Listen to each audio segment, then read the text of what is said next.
د ماعون مبارکه سوره چې د قران عظیم شان یو سلومه سوره ده په مکه معظمه کې را نازله شوې ده او مبارک آیاتونه لري تلاوت او پښتو ترجمه یې له لومړي آیت څخه اوري بسم الله الرحمن الرحیم د الله په نوم چې ډیر زیات مهربان پورا رحم لرونکی دی أرأيت الذي يكذب بالدين تولید هغه څوک چې د آخرت جزاء او سزا ته دروغ وایي فذلك الذي يدع اليتيم ولا يحض على طعام المسكين دا هماغه څوک دی چې یتیم په سپکاوي سره شړي او د مسکین د ډوډۍ په ورکړه هڅونه نه کوي فويل للمصلين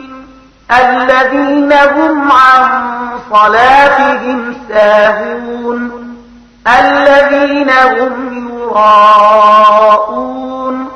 ويمنعون الماعون بیا تباهی ده د هغو لمونځ کوونکو لپاره چې خپل مانځ څخه په غفلت کې لویدلي هغه کسان چې ریا کوي او خلکو ته د عادي اړتیاو شیانو له ورکړې نه ډډه کوي